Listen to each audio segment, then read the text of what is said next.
Welcome to CSIS Online. The way we bring you events is changing, but we'll still present live analysis and award-winning digital media from our Dracopolis Ideas Lab, all on your time, live or on demand. This is CSIS Online.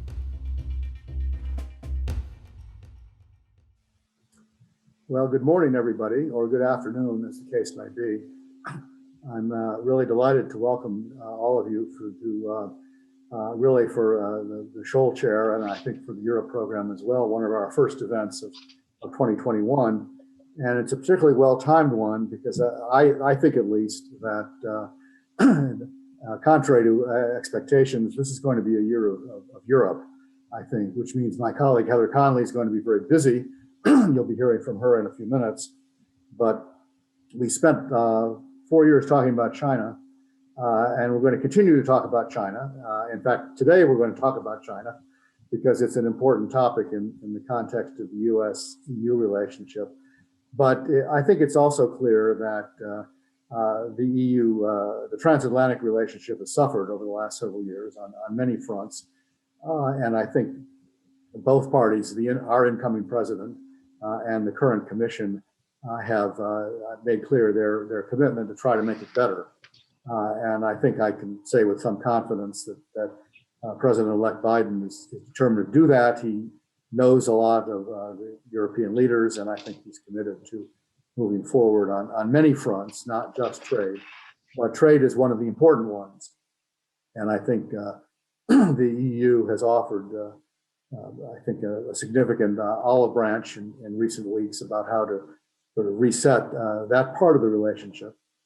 And that's what we want to explore today. I'm delighted to be joined by my colleague who runs CSIS's Europe program, Heather Conley, and she and I are going to trade off the conversation with our guest, who's going to open with a few comments of her own. So let me introduce Sabine Weyand, who is the Director General for Trade at the European Commission. Many of you either know her or have heard her before. She's also come to CSIS before, back when we were doing things in person. It was a pleasure to host her in our building. It's likewise a pleasure to host her virtually, but I hope we'll reach the day soon when we can see each other again in person. As I said, she's currently Director General for Trade. Previously, she was the Deputy Chief Negotiator for the Brexit talks. So she has a lot of experience in that area as well. She is a veteran of the European Commission, having joined it in 1994, and has had a variety of positions, most of them involved in multilateral policy and trade policy. She has an MA degree from Freiburg University and another master's degree from the College of Europe and a PhD from Tübingen University. So with that, Sabine, why don't you start, and if you want to make a few opening comments, and then to our audience, what we'll do, Heather and I will have a conversation with Dr. Weyand, and then after some time, we will turn to audience questions. We have a bunch that have been submitted in advance. Thank you for that. If you have additional ones, put them into the chat function, or actually click on the icon in the invitation, and you can submit your question. And in theory, I will get it and we'll be able to ask it. So Sabine, go ahead. Thank you very much, Bill, for having me again. You're on mute. We can't hear you. I really apologize for that, but as my computer is mobile and traveling all the time, it does change the settings itself. So what worked yesterday didn't work today. Now, so let me just then recap. So what we are looking for is indeed a transatlantic agenda for global change. No nostalgia. We are not going to go back to a global order of past days. The world today is not the same as it was 10 or even 5 years ago. And we need a transatlantic agenda that can deal with the challenges of today. That we are also not going back to a bilateral transatlantic agenda of times past. What we need to do is we need to confront together the global challenges we are facing today. And I think we have many assets for that. When we look at what we know so far about the incoming administration, what we see is a great commonality in outlook and in priorities domestically and internationally. And I think that gives us the hope that we can have a good cooperation on these issues. I think we are in a confrontation between liberal democracies and authoritarian regimes, which we have to tackle together. We both need to deal with the global health crisis, the pandemic, and its economic fallout. We agree that climate change is the biggest challenge that we are facing here. We face a challenge with respect to tech, trade, and technology. Just a key word is the digital technology. And we were quite intrigued by references coming from the transition team referring to foreign policy that works for the middle class, or a trade policy for working people and the middle class. That resonates well in Europe. We called it trade for all in the last strategy. And also the forthcoming trade strategy will have a very strong focus on making trade work for people. And trade is an enabler for this domestic and international agenda. And that is the way we look at that.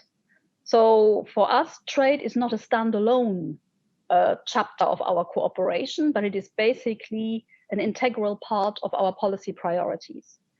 And here I would like to discuss with you our ideas on WTO reform, where updating the rule book to deal with China is a key issue, level playing field considerations, but also writing the rules for digital trade in the 21st century.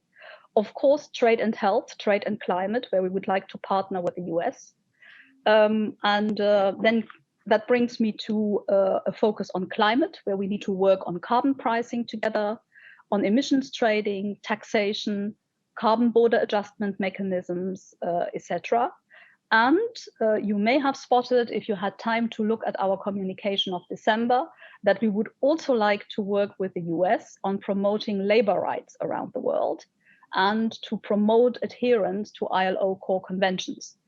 I think that is an issue which has come to the fore with respect to China and the forced labor issue. And I think this is something where we are working on legislation. The US already has some experience in this. So here we see a lot of commonality, which gives us optimism for the future. I think I will leave it here by way of introduction and then leave it to you to challenge me on one or the other bit of this. And I will conclude where I started, because Bill, I think you didn't hear it.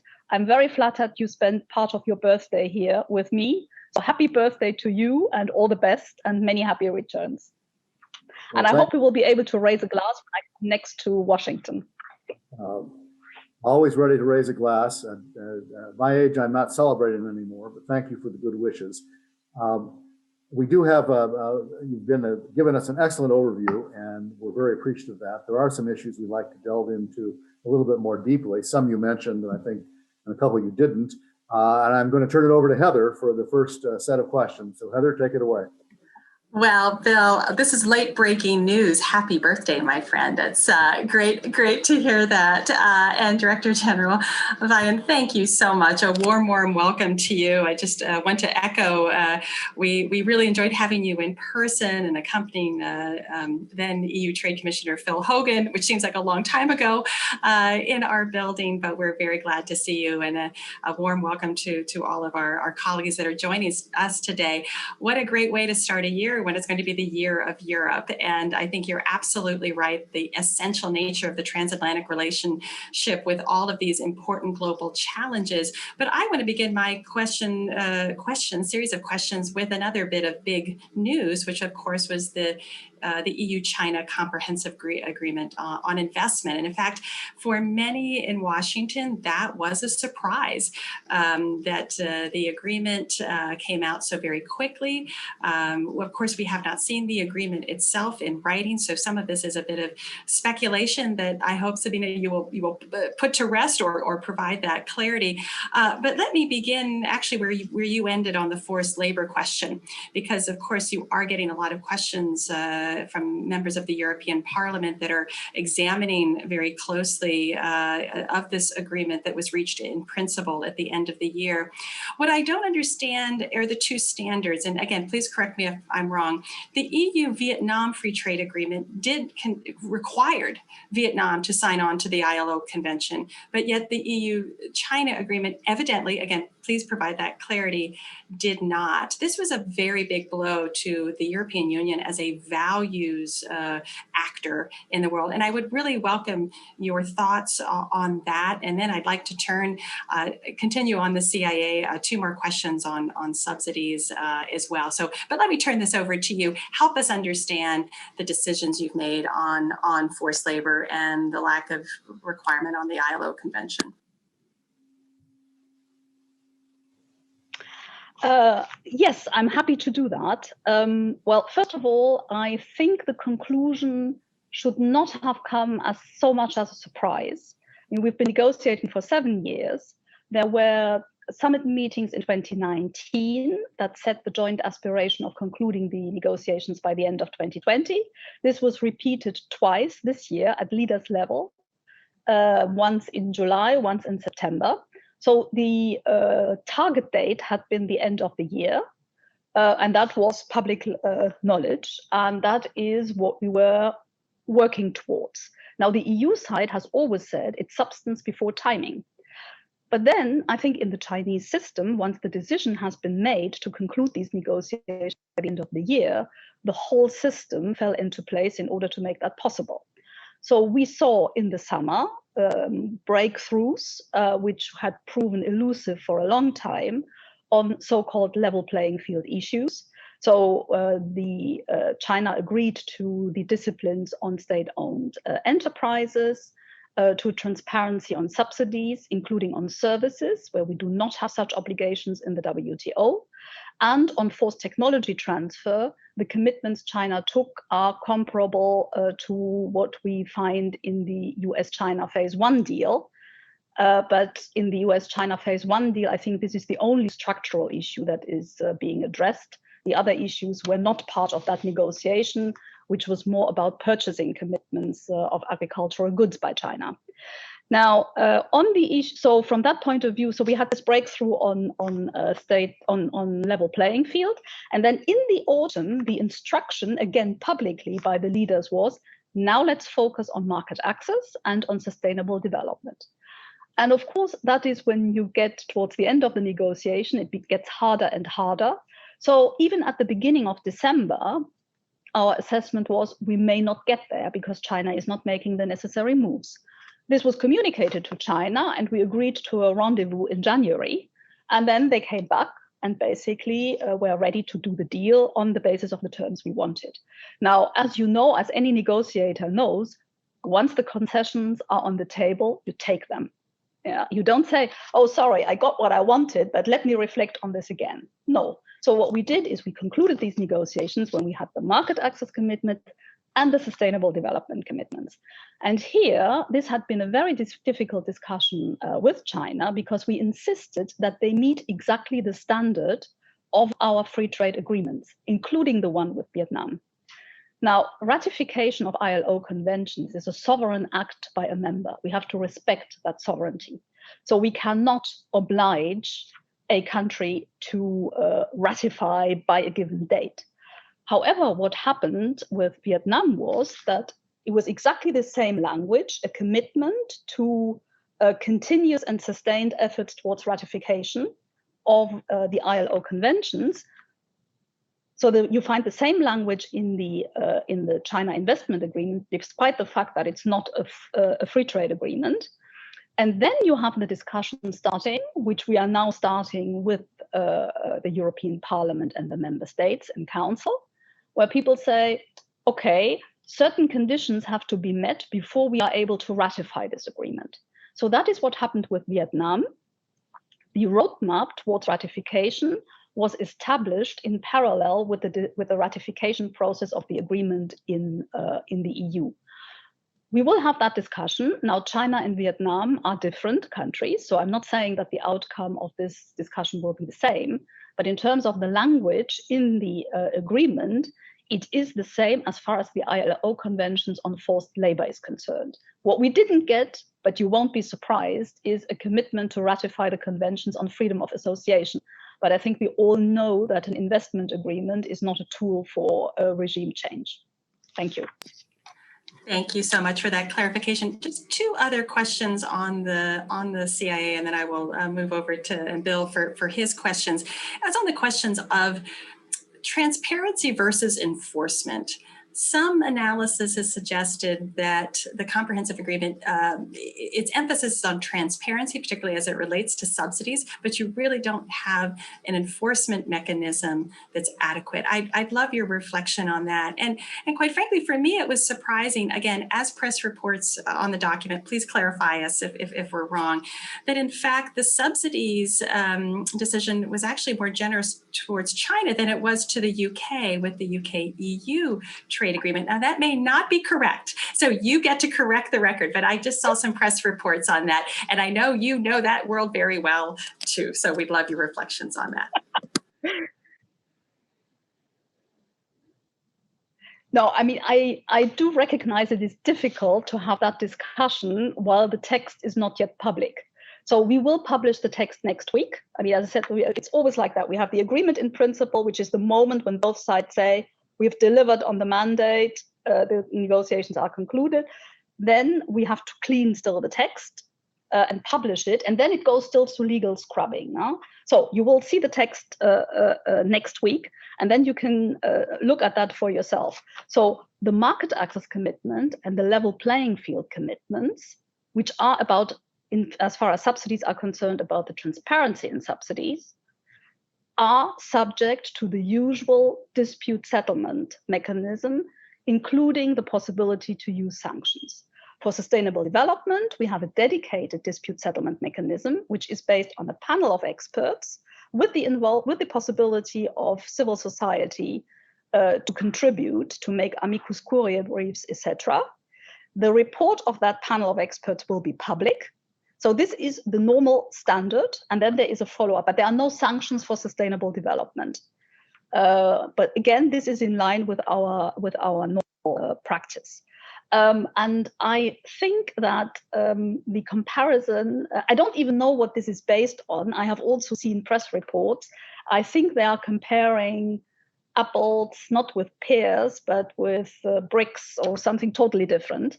So I think we have in the UK agreement a very elaborate system to deal with state aid, subsidies control, which is linked to the fact that the UK is a former member state. So given their integration into the EU economy, we are totally intertwined. If they were to do something totally different on subsidies control than they were doing as an EU member state, it would have a distortive effect on the relationship, and that would lead to consequences. But you really can't compare the two. I think look at the subsidies provisions in relation to what we do in other agreements. And again, as I said, even though this is not an FTA, we got commitments which are comparable in the areas that are covered.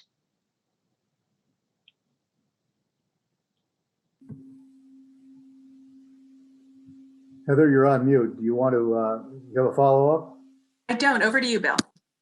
Okay, thank you. Thank you for that, Sabine. I'm delighted to hear that the text is going to come out next week. I'm sure it'll be closely examined. My experience with the Chinese is that they're pretty good at adhering to the letter of what they agreed to, but not always to the spirit of what they agreed to, which puts a burden on the negotiators to get a very high degree of specificity into the text. Because if you say, if they agree by this date, we will take this action, my experience has been they usually do. But I reflect, on the ILO conventions. I'm reminded of their commitment when they joined the WTO to also join the government procurement agreement. It's now 20 years later, and we're still waiting for that. So commitments without deadlines and commitments that have loopholes end up not always being adhered to. So we'll be interested to take a look at the text. But let me change the subject for a bit and ask you to comment on something that we've observed here, which is, I think, a conversation in Europe that I'd like to understand a little bit better, various European leaders have started to talk about strategic autonomy and also technology autonomy. And those are terms, that I think will probably have an impact in the United States. But let's begin with the basics. What do they mean? What do you mean? What does the Commission mean when you say the term strategic autonomy? Well, Bill, I hope you will understand that I cannot speak for every European that may use the term strategic autonomy, what they mean with that. What I can tell you is what the Commission means with that. And this is, we have used the term open strategic autonomy for almost a year now. And this reflects a strategic choice and a mindset that we apply to our policies. It means we are working on the basis of openness to the world. So not an inward-looking approach. Openness has served Europe well, as it has served the rest of the world well. And that is a strategic choice we make. So open strategic autonomy, if I have to try and explain it in one sentence, is we work with partners multilaterally and bilaterally wherever we can. We act autonomously wherever we must. And let me illustrate that with our policy vis-à-vis China, because that's actually a good case in point. We see China at the same time as a cooperation partner or a negotiating partner. CAI is the investment agreement is an indication of that. At the same time, they are a systemic rival and an economic competitor, which means we need a toolbox that deals with this complexity and the challenges that raises for us. So we negotiate with China, and nobody is naive about what can be achieved. But on the other hand, I would also not exaggerate, and I think you also recognize that where they do sign up to something, they respect it. Now, if afterwards the rules prove not to be sufficient, that is another matter, and then they become defenders of the status quo, as we see in the WTO. But you cannot say that they have not respected the commitments they have made. The question is, are the rules adequate? They are not. So we need to work also, we want to do that with the US, on strengthening the rules that would discipline China's economy in the WTO. And at the same time, and that's where the autonomous part comes in, we need to strengthen our autonomous toolbox to deal with certain issues. I'm talking about the 5G toolbox we have adopted in Europe to deal with the challenges. I'm talking about the action we take to deal with disinformation. I'm talking about the legislation we prepare on due diligence, which will also look at forced labor and the worst forms of child labor. I'm talking about our global sanctions regime, a brand new instrument that we will start applying now. I'm talking about the international procurement instrument, where we leverage the openness of our markets in order to price open third country markets. These measures are not China specific, but they also help to address the challenges raised by China. So I think that is what we mean with open strategic autonomy. This is not, autarky. On the contrary, this is a Europe open to the world, but engaging with partners on a par as equal partners and trying to shape through the various instruments the world around us in line with our interests and values. That's the short definition in the way the Commission uses open strategy. I think I appreciate that you can't obviously speak for everybody in Europe. And I want to let's first pursue the China issue, because I think this is important, and you've laid out, I think, some important points. We've noted here the additional tools that the Commission has taken on. I think partly we've noticed that because a number of them are very similar to U.S. tools that we already have, the Global Magnitsky Act, for example, and trade tools to provide additional means of I guess, more efficient, you might say, retaliation if that is determined to be warranted. I think the concern that we have here through the use of the term strategic autonomy and technology autonomy is that we may see some of those tools ending up being used against us rather than against the Chinese. And I think the incoming administration, of course, along with the outgoing administration, would be interested in finding ways in which we can work together, the Commission and the U.S. together to deal with the challenge that China presents to both of us. But I'm not really entirely confident that the challenge is perceived exactly the same way, and that the tools are going to be applied in the same way. Can you provide any reassurance about that? I mean, if you look at some of your digital work, if you look at the digital services tax in particular, and if you look at what we see as the implications and some of the other digital legislation that you've been proposed, and Heather's going to get into this later, looks more like the target of the American companies and not Chinese companies. Can you reassure us a little bit about who the victim is going to be here? Actually, well, first of all, I'm very happy that the term open strategic autonomy caught the attention of people. And I think it is very good that it gets people to reflect on what does Europe actually want with this. And I think that a strong and self-assured Europe is a better partner also for the US. So I see this as a plus for the transatlantic agenda for global change.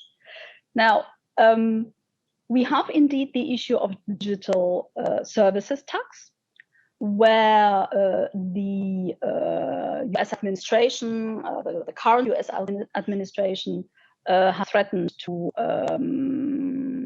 start imposing sanctions.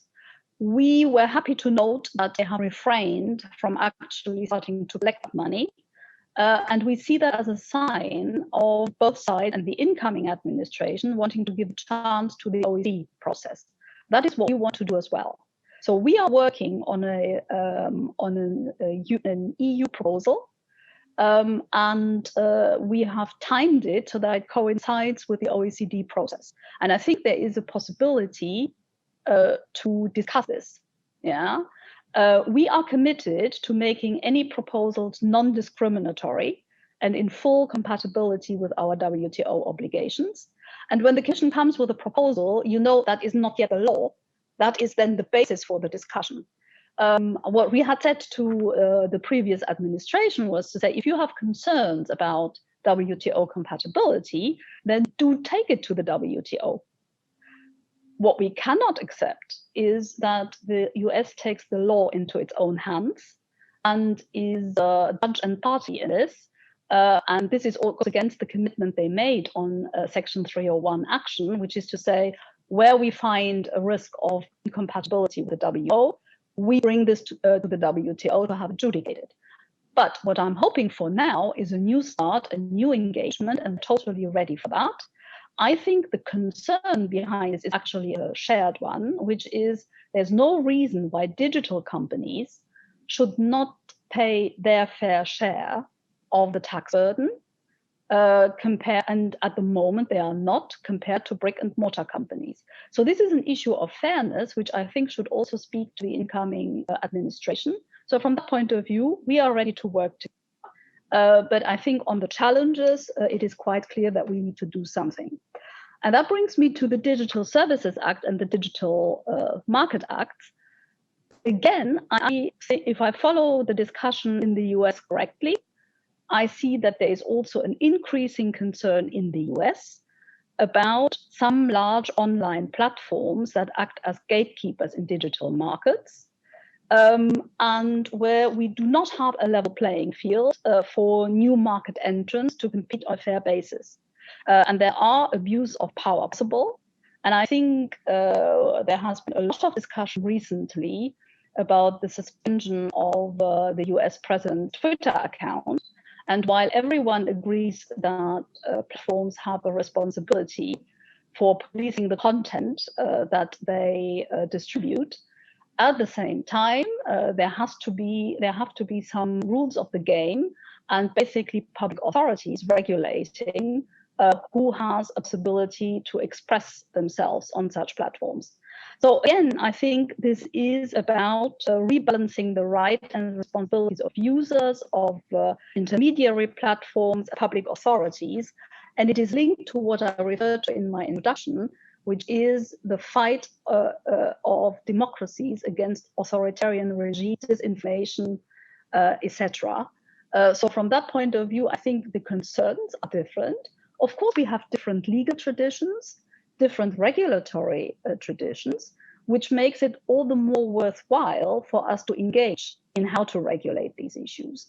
And here we are posing Trade and Technology Council, which we hope to be able to set up very quickly under the new administration, which would be able to look at all these issues and try to find common ground in ways in which we address what I think are more and more common concerns. Well, I'm going to turn it over to Heather to follow up on that. I just say I think people here were relieved that the Trump administration decided to kick the can on the tariffs with respect to DST. That leaves it up to the incoming administration. I have to say I kind of wish the French government had decided to do the same thing with respect to its collection of taxes. I mean, the tariffs did not arise out of nothing. The tariffs arose out of actions that EU governments are taking that are directly affecting our companies. Ceasefires are good, but it's better if they're mutual ceasefires rather than only having one side stop shooting. But let me turn it over to Heather now, because I know she wants to follow up on that issue and also to get back into climate, which is something that you mentioned in your opening remarks. Heather? Absolutely, Bill. Thank you so much. And yes, I mean, I have to echo just from the view from Washington on the digital services tax. It was, in fact, not an EU unified decision. It was member states. They were taking unilateral action that wasn't even agreed to amongst all the member states. So I think that adds an additional level of complexity to the issue. So we know how powerful the EU is as a global standard bearer and regulator, and nothing could be more important in that in GDPR. And we're seeing how GDPR has been very actively put in multiple EU free trade agreements. So I wanted to sort of on that theme, Director General, get your sense of how the EU's thinking of shaping future FTAs, strengthening current FTAs in this digital space, the digital transfer equivalency. We know that was a big issue in the EU-Japan relationship, because we don't yet have full agreement transatlantically on these issues. We have some good bridges. Privacy Shield was a good bridge that's now unfortunately needs to be rebuilt again, and a newer bridge.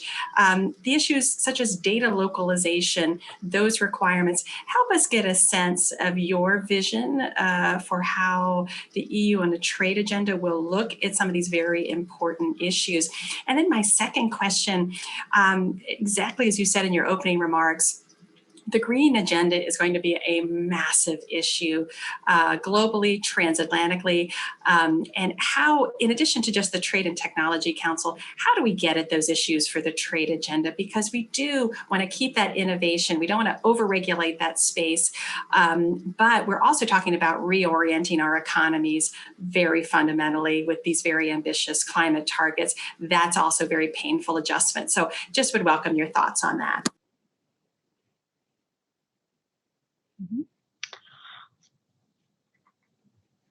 Okay, thank you very much. I think on the issue of data, I mean, data is fueling the economy of the 21st century. Indeed, we see that we have different approaches around the world on how to balance the need for free flow of data with guarantees on privacy and protection of most sensitive data, personal data. And I think if you want to see how we approach this, actually, the UK Partnership and Cooperation Agreement with the EU is a good way to start from. It's a good place to start from, because here we have modern, updated rules that prohibit data localization, and that make it clear that any restrictions to the flow of data can only be taken on the basis of exceptions that we all agree to, which are on the basis of, public policy considerations and can only regulate trade or restrict trade to the extent it is strictly necessary and proportionate. So there are certain tests that are applied to that. So this is a pretty modern standard. But of course, this is built on the respect of the privacy provision of the GDPR. And you rightly refer to the fact there are different ways of for the EU to interact with the rest of the world, exchange data while respecting the GDPR. One of the means is data adequacy. That is something we are currently working on to see what is going to be the future UK regime in data protection, and to see whether that can then be handled with a data adequacy decision. At the moment, they still have the same rules as we do, so there's no problem there.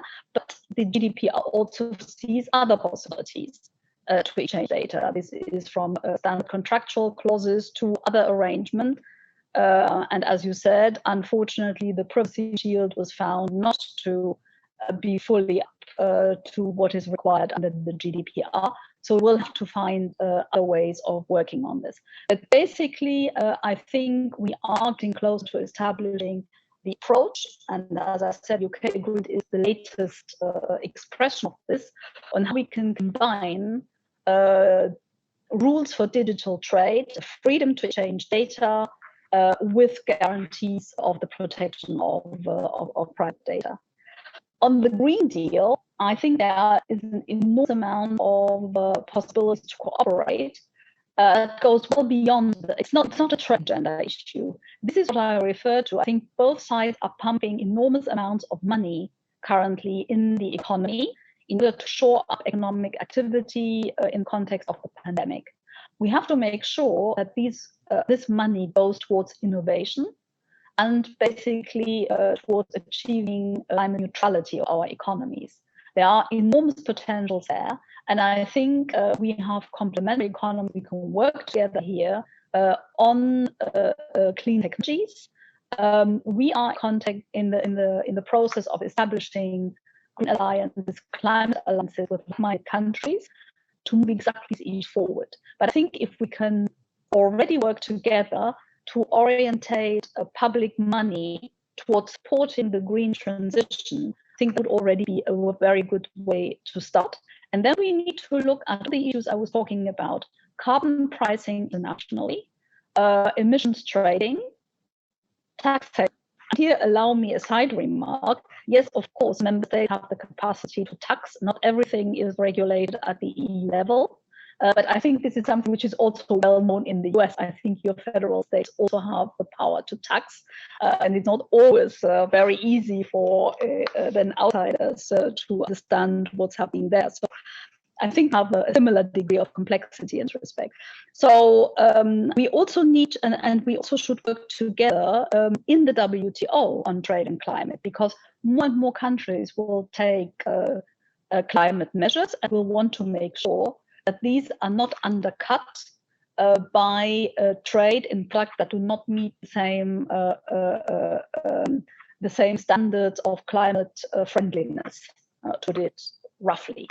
And I think we need to work together in the WTO in order to establish what can be done without discrimination, what can be done taking into account the different starting points and different responsibility of different actors for the global emissions that we currently have in our atmosphere. So I really see there a potential for a comprehensive cooperation, of which trade is only one angle.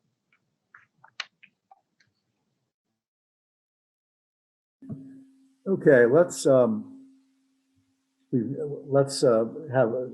a couple of minutes on the WTO, if I may, and then we'll go to questions from our audience, many of which have been addressed in your remarks. But a number of them have not, and so we'll get to those shortly. But let me talk to about the WTO for a moment. As you know, we've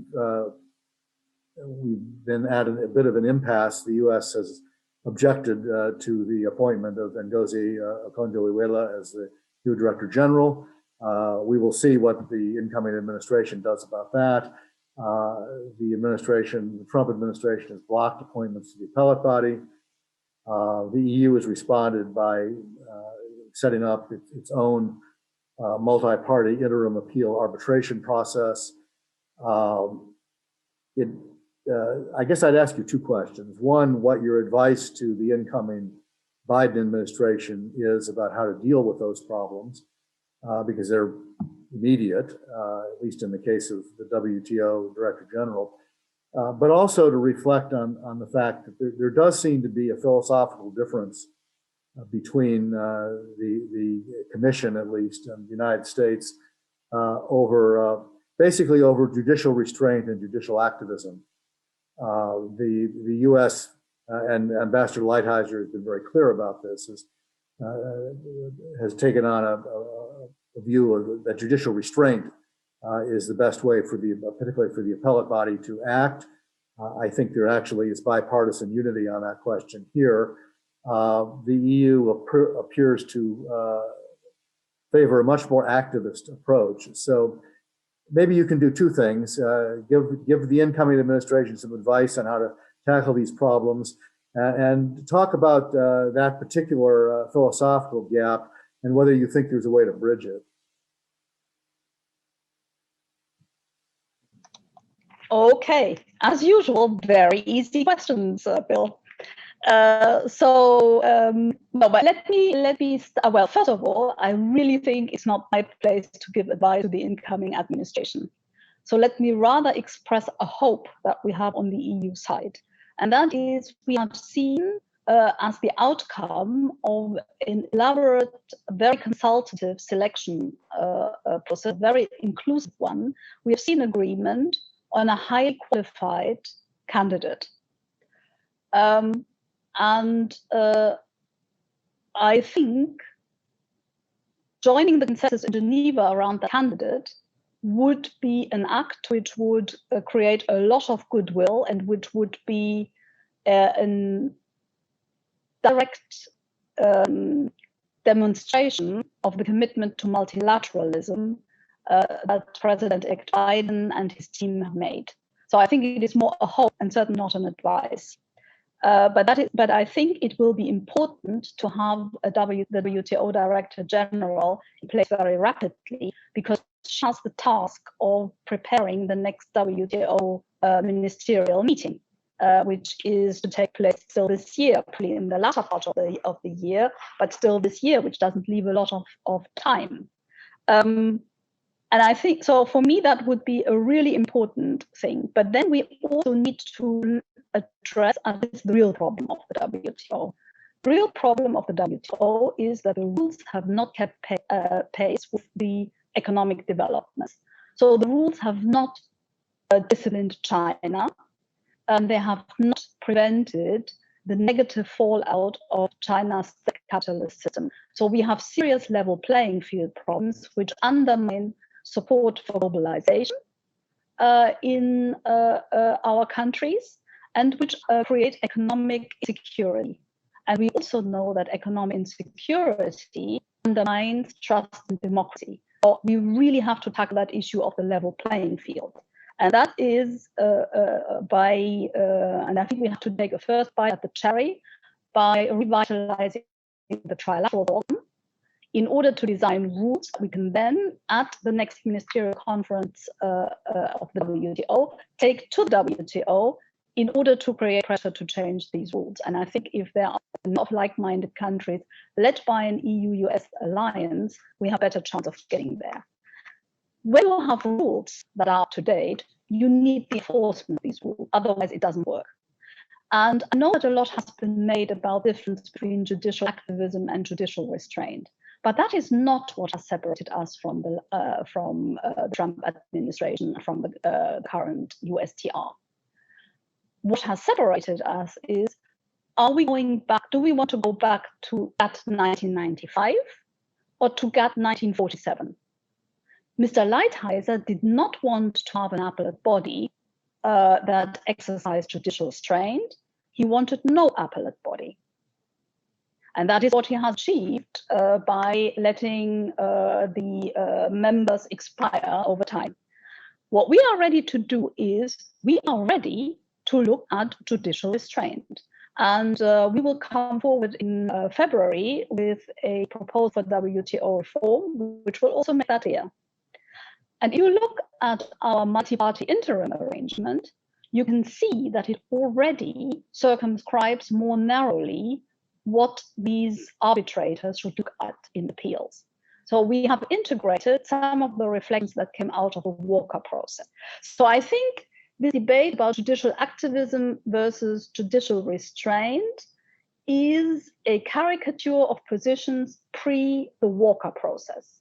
We have the Walker process as a basis. We are ready to go further. As I said, we are ready to go back to 1995 and say, what did the members want then?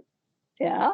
And where the appellate body has gone against what the members wanted, well, it is up to the membership to clarify the rules through interpretive statements or through renegotiations. However, if you don't like the rules and you've left it to arbitrators to fill gaps in the rules, the way to react is not to shoot the referee who is trying to apply the rules which are full of holes. It's the responsibility then of the members of the WTO to fill these holes.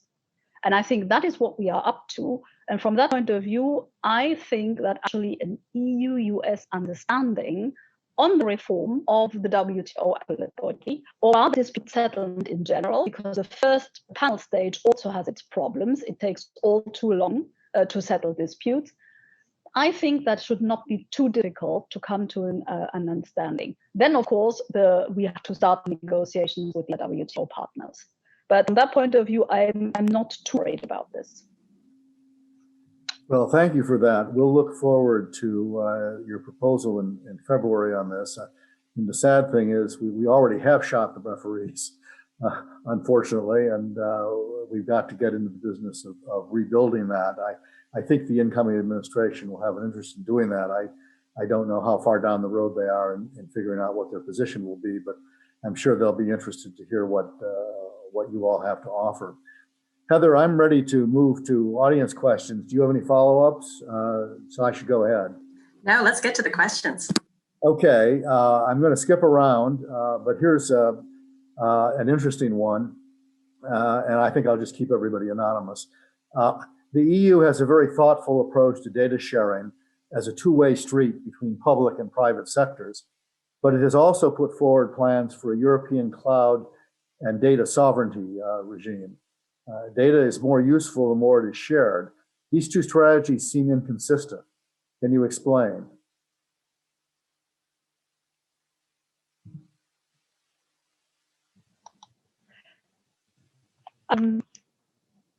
I think in order to be useful as a fuel for global economy, data has to circulate, but it can indeed be a one-way street.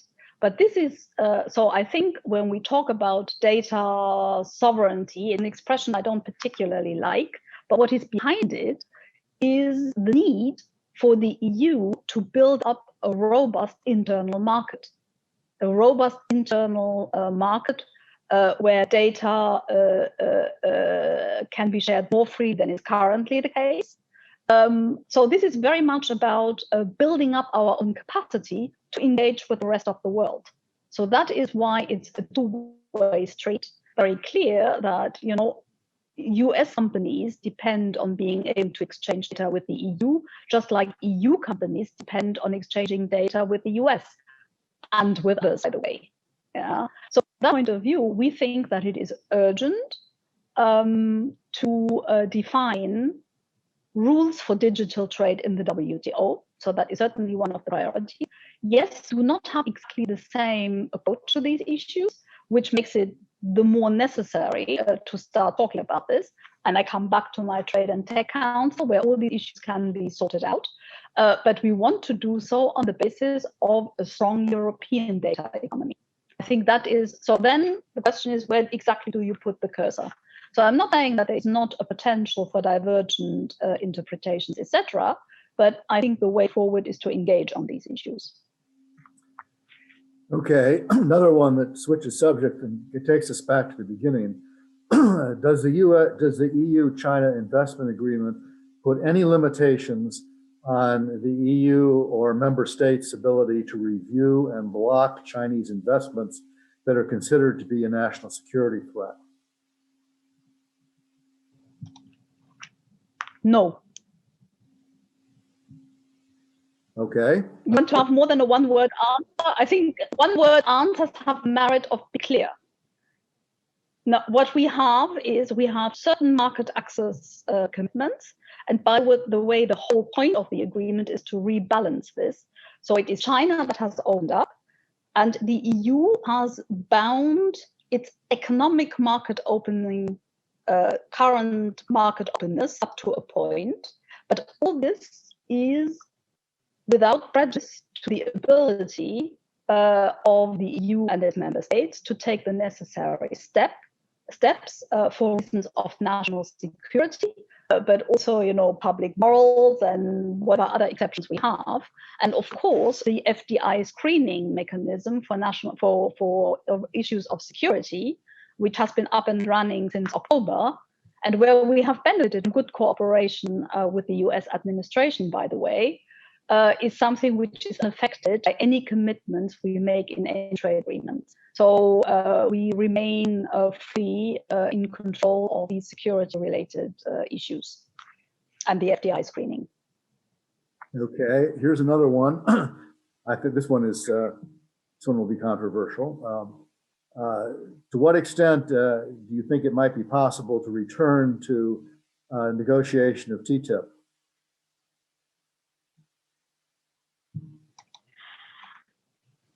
I hoped that my introductory remarks, I had discouraged any reference to TTIP, but obviously I didn't succeed.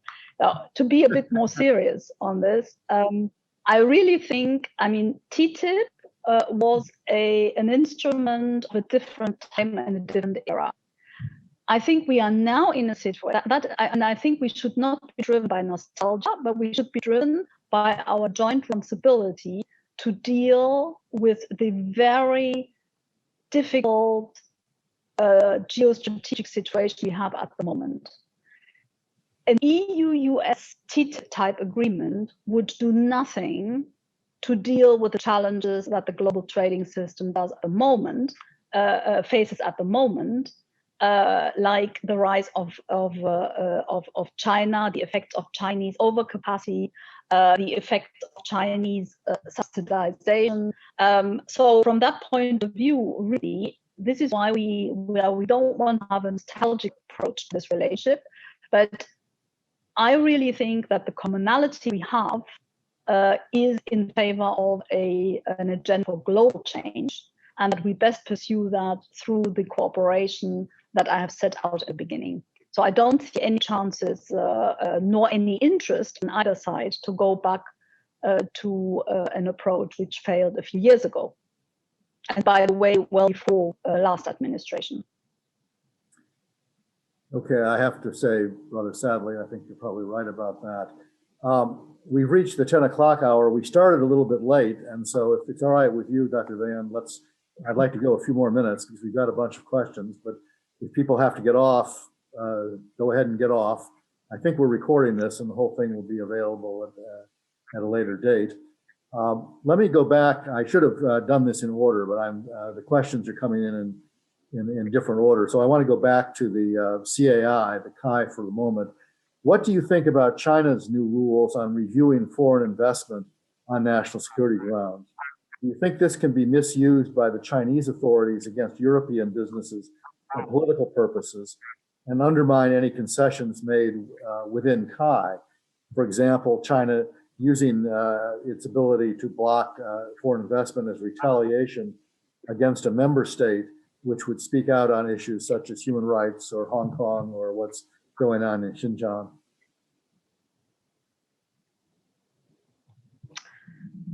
The potential is always there.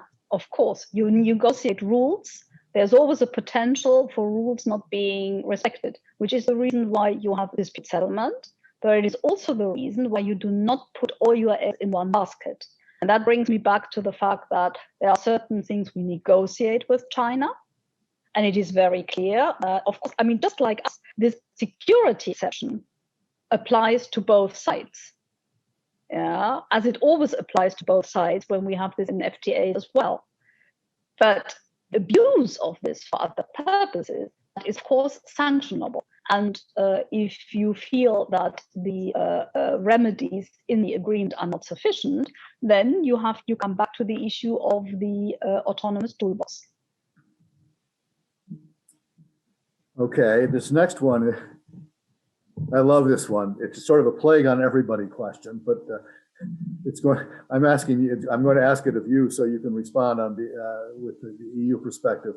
Comparing the Green Deal, the Farm to Fork program, the new CAP, and the open strategic autonomy with present WTO rules, referring to non-violation impairment, the questioner says, you're in a de facto illegal approach. Do you think that the Chinese have overlooked that issue? Are you trying to imitate the Phase 1 bilateral and illegal U.S.-China agreement? Is this a competition to show who is more creative in breaking multilateral rules? Love the question. Well, I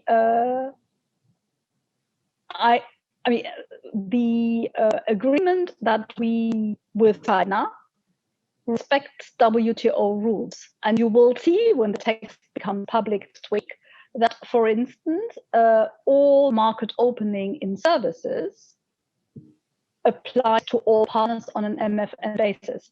So we have negotiated not just for ourselves, but because of the GATS rules, the market access opening in services is offered on an MN basis to our trading partners as well. So the agreement is fully WTO compatible. We also have taken the commitment, and we are working hard inside the Commission to make sure that all our proposals that come out on the Green Deal, on Farm to Fork, on biodiversity, on all sorts of issues, respect our international commitments. And this is something which we owe to our commitment to multilateralism, and we want to discuss it with our trading partners. So we are working out rules, for instance, on the carbon border adjustment mechanism. We will take this to the WTO and brief members of WTO about this and explain how this works and listen to concerns, etc. That's a commitment we have taken and that we are going to honor. Now, the WTO allows for measures to protect the environment. So we also have the Article 20 exceptions, but all of this is subject to necessity and proportionality tests. So our ambition to be creative does not apply to undermining or evading WTO rules. That's not the business we are in. Okay, thank you for that. The next one is next month, the EU concludes its trade policy review. Will it include any new enforcement tools that offer the possibility to strengthen transatlantic cooperation on trade, especially to promote a joint approach to subsidies and state-owned enterprises? Indeed, that is part of the review we are proposing. You will also find some of the ideas I've set out here, because there is a seamless transition from our transatlantic agenda of early December to our trade policy review in February. So you will find a lot of the themes that I have raised today in more detail in that trade policy review. And in one of this paper will also have a WTO reform proposal next to it, which will indeed look exactly at these issues of level playing field in WTO. And as I mentioned, the first step would be to revive the trilateral discussions. We had actually made decent progress on at least some of these issues in our discussions. The main thing that blocked us is that the Trump administration did not believe in the capacity of the WTO or of rules in general to discipline China, whereas we wanted to take a result of that trilateral work to the WTO. So we hope that the Biden administration will put greater store by the capacity of rules to discipline China, also on the basis of the experience that the alternative, bilateral negotiation with unilateral enforcement, has not yielded any result in terms of disciplining China. So, we are we need to go back to the WTO. We have to see whether it's plurilateral or multilateral, but also we should work together, for instance, on possible WTO dispute cases that we can bring. And I think China listens when it is confronted with a coordinated position of a number of like-minded countries, which say, we are not against the emergence of China as a major player, but we need more convergence on the rules of the game. I think that's what we are going to work on, and that will be through association, but also through enforcement rules. On that, while we're on this rules of the game subject and the WTO, one of the most immediate challenges the WTO faces, and I think a real opportunity to reassert its viability, is a negotiation on fishing and fishery subsidies. Can you spend a moment on what you see as the differences between the U.S. and EU positions on fisheries, and how optimistic are you that they're going to be able to successfully conclude an agreement?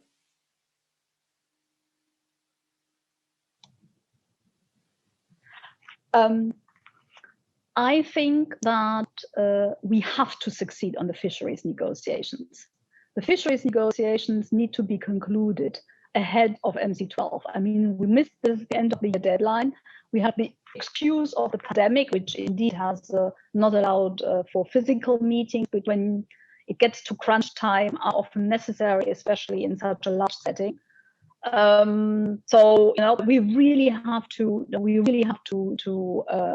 work on this. Where are the major differences? I think if we focus on the real issues, which is to put an end to unsustainable fishery subsidies, I think it should be possible to find common ground. Where we may have differences, but it remains to be seen how fundamental they really are special and differentiated treatment. However, I think there is again a basis for an alignment of the EU and US positions along the lines of saying, well, we need to look at needs-based transition periods, but not a carve-out from sustainability requirements. Yeah, and I think on that basis it should be possible to come to an agreement. But we certainly share what we understand is also the position of the US, which is to say this is the only live multilateral negotiation in the WTO, and I think we should really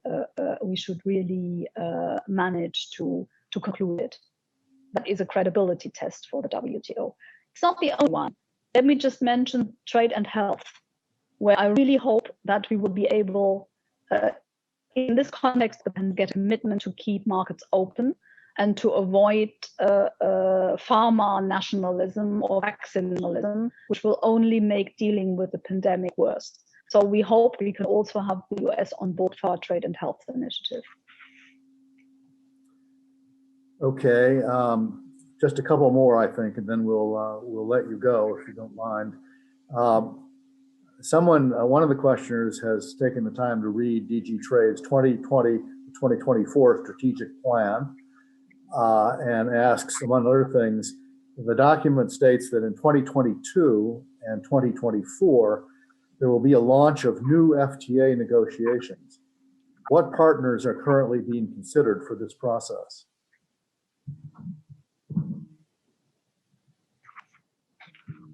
Oh my God, somebody has read the DG Trade management plan more attentively than I have, apparently, because I'm only aware of the ongoing negotiations, and I am aware of the negotiations that are pending but have been halted, and where maybe there is a chance to resume them. So I'm not currently aware of any new FTA negotiations that haven't been considered yet, or for which we don't have a mandate. So we'll have to reread this. I know there have been some strange dates on the conclusion of negotiations, but I'm not aware of the launch of totally new negotiations. Well, let me talk then. The same person had a question about the current negotiations. So let me hit you with a specific thing here that you may not be up to speed on, but I'm going to ask it anyway, just for fun. the negotiations report on Australia indicates that product-specific rules for agricultural products have been provisionally agreed. And the question is, has raw sugarcane been discussed? And if so, are you considering a TRQ mechanism, or should we expect tariffs to be maintained, as for the case of the FTA with Mexico? What we do, this is always a mix, and this issue has not yet been tackled because agricultural market access is always one of the last things to fall into place in negotiations. But what is an established policy is that the EU opens its market on the most sensitive products through TRQs and not full liberalization. And that will not be different in the EU-Australia agreement than from EU-Mercosur or EU-Mexico. So that is a standard policy that we have. What exactly the size and the in-quote tariff rate, that is negotiations. Okay. A regional question here, with TTIP stalled and the EU having with free trade agreements with Canada and Mexico individually, how are you approaching North America as a trading bloc?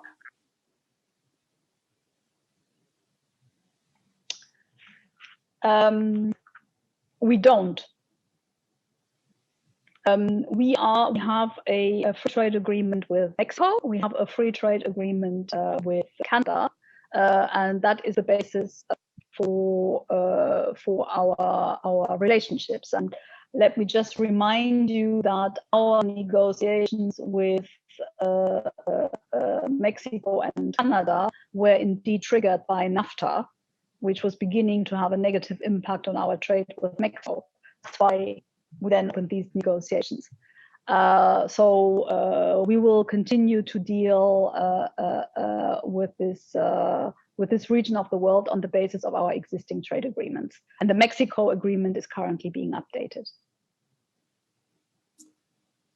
Okay.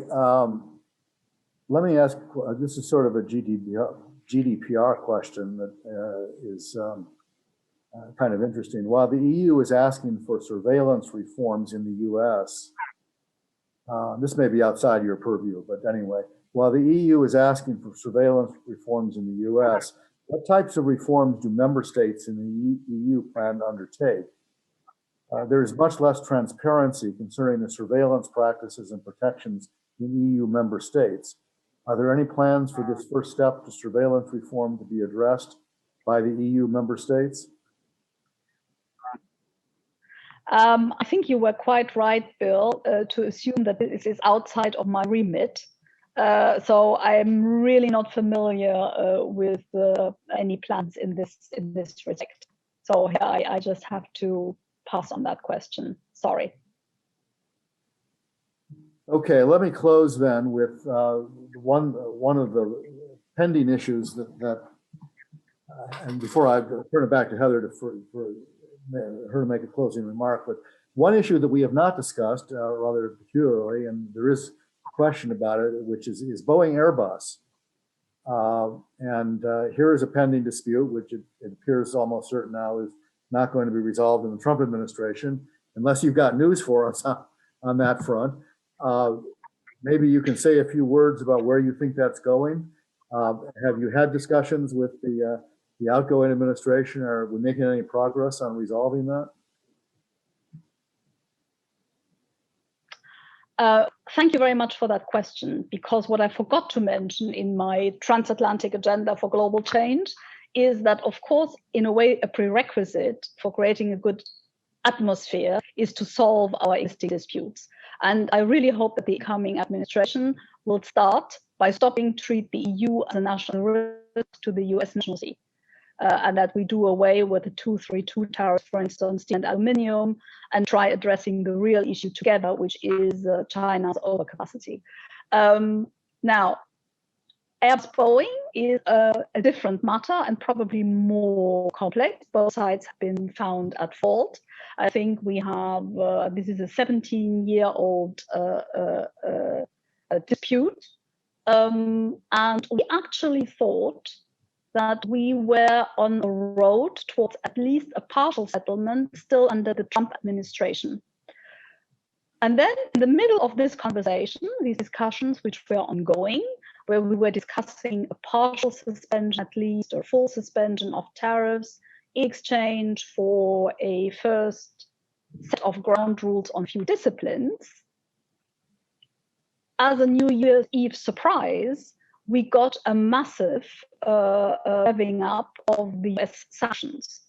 An action where we have strong doubts about its WTO compatibility. And something we are looking at, but we've been holding our fire because we said, okay, it's 3 weeks to the new administration. So let's engage rapidly in this. But our objective here is to come to a situation where both sides hopefully would agree to suspend the tariffs, which have caught up a lot of people on both sides of the Atlantic that have nothing to do with the dispute, to suspend the sanctions on both sides and create space for this negotiation. And I think then within the space of, well, maybe not the first 100 days, but the first 6 months, I think we should be able to settle this issue. That would certainly be our ambition, and hope we can work with the incoming administration on that basis. Well, excellent. We have more questions, but you've been very generous with your time, and I don't want to take up more of it. Heather, do you want to make any final comments? Well, I just want to say my great thanks. We have put you through your paces as far as questions, and you've been a champ at answering all of them with good humor. I just 2 points, just as I reflect on the breadth and the depth of the conversation. I think your point made about how critical it is to have a unified voice and purpose vis-a-vis China is absolutely essential. And while I think you have laid out an impressive array of opportunities for the transatlantic relationship to really together strengthen future digital competitiveness, the green agenda, and looking at these wider issues, we have to be unified. And I think there is some danger, particularly in differences on China, potentially differences in the digital agenda, that we just have to work doubly hard to prevent those divisions from widening and to unify because of this greater challenge that China poses. So just my great thanks, and we look forward to having you back. Okay, birthday boy, you get to say the farewells.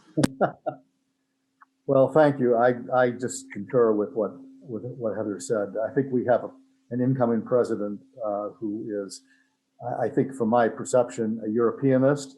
He knows Europe well. I think he's determined to rebuild the relationship and tackle all these issues. I think the questions and your comments have revealed that there are issues on both sides. There's a lot of things that the United States have done that the EU is unhappy with. And there's a number of things that the EU or the member states have done that the United States is unhappy with. So there's a full plate.